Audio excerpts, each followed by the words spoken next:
percaya janjimu ajaib, terukir Yang ketiga, dalam. apa manfaatnya Roh Kudus buat kita orang-orang percaya?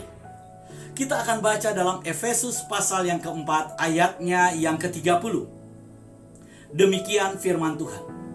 Dan janganlah kamu mendukakan Roh Kudus Elohim yang telah memeteraikan kamu menjelang hari penyelamatan. Saudara, tadi kita sudah membahas bahwa Roh Kudus itu adalah meterai kepemilikan Tuhan atas orang-orang percaya.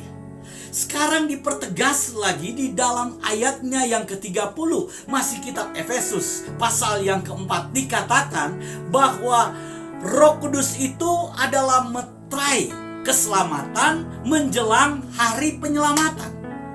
Jadi saudara, kita diselamatkan itu bukan karena perbuatan-perbuatan baik kita. Jadi saudara diselamatkan itu bukan perbuatan baikmu yang kemudian bersaksi, yang kemudian membuat engkau layak untuk diselamatkan. Bukan banyaknya atau hebatnya perbuatan baik kita sebagai manusia. Karena sehebat-hebatnya perbuatan baik kita sebagai manusia, di mata Tuhan perbuatan baik manusia itu cacat. Itu dianggap seperti kain kotor. Apa yang kita lakukan, perbuatan-perbuatan baik kita, itu adalah buah percaya kita kepada Tuhan. Itu adalah buah iman kita kepada Tuhan. Tapi itu bukanlah jalan keselamatan. Siapakah saudara dan saya sehingga perbuatan kita saudara layak untuk dianggap sama besar dengan perbuatan Kristus? Saudara, banyak orang yang menganggap bahwa perbuatan-perbuatan benarnya, perbuatan-perbuatan baiknya itu layak untuk diperhitungkan sama dengan perbuatan Kristus di atas kayu salib, sama dengan perbuatan benar Kristus di atas kayu salib, sama dengan perbuatan Kristus untuk menebus kita. Kita terlalu sombong kalau kita mengatakan bahwa perbuatan baik kita layak untuk diperhitungkan sebagai jalan keselamatan yang membawa kita ke dalam keselamatan yang Tuhan janjikan. Cuma satu perbuatan benar yang diperhitungkan Bapa, yaitu perbuatan benar Kristus. Di dalam Injil Matius pasal 7 ayat 22. Ayat ini seringkali disalahpahami. Saya akan baca buat saudara. Pada hari terakhir banyak orang akan berseru kepadaku. Saya mau tanya kepada saudara, pada hari kapan firman Tuhan berkata di ayat ini? Pada hari terakhir. Hari terakhir itu hari apa? Saudara perhatikan baik-baik. Yang dimaksud dengan hari terakhir itu adalah hari penyelamatan. Jadi yang dimaksud dengan hari terakhir dalam Matius 7 ayat 22 itu adalah hari penyelamatan. Ada apa di situ saudara?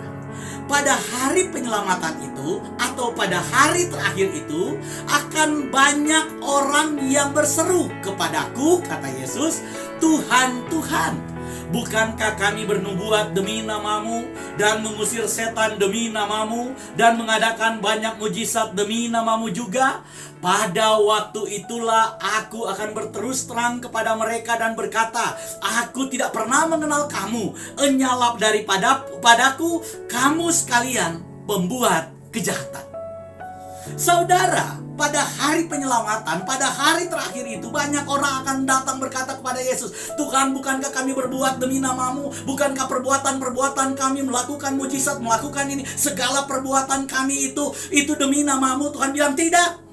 Kenapa? Karena yang bersaksi itu bukan kita. Yang bersaksi itu bukan perbuatan kita. Yang memeteraikan keselamatan kita bukan perbuatan kita. Tapi yang memeteraikan keselamatan kita adalah Roh Kudus. Roh Kuduslah yang akan menyampaikan kepada Bapa. Roh Kuduslah yang akan menyampaikan bahwa inilah yang milik Tuhan. Inilah kepunyaan Tuhan. Karena itu Tuhan bilang, enyala daripadaku kamu sekalian pembuat kejahatan. Aku tidak mengenal engkau. Perhatikan, aku tidak mengenal engkau. Tuhan Yesus tidak berkata, oh aku lupa denganmu. Enggak saudara. Saudara, Tuhan kita bukan Tuhan yang pikun. Kalau Tuhan berkata aku tidak mengenal engkau, itu artinya memang Tuhan tidak mengenal. Tuhan kita bukan Tuhan yang lupa siapa saudara dan saya. Tuhan kita bukan Tuhan yang lupa siapa milik kepunyaannya. Jadi jangan kemudian saudara berkata bahwa perbuatan kita akan menjadi meterai keselamatan itu. Pada hari terakhir itu, pada hari penyelamatan itu, ketika kita datang kepada Tuhan, membawa perbuatan-perbuatan kita dan berkata, Tuhan, bukankah aku melakukan mujizat? Bukankah perbuatanku baik? Bukankah aku melakukan perbuatan-perbuatan ini? Tuhan bilang tidak. Kenapa? Karena yang menjadi meterai keselamatan itu adalah Roh Kudus. Meterai keselamatan adalah Roh Kudus. Dan Roh Kudus akan bersaksi bahwa kita adalah milik kepunyaan Tuhan. percaya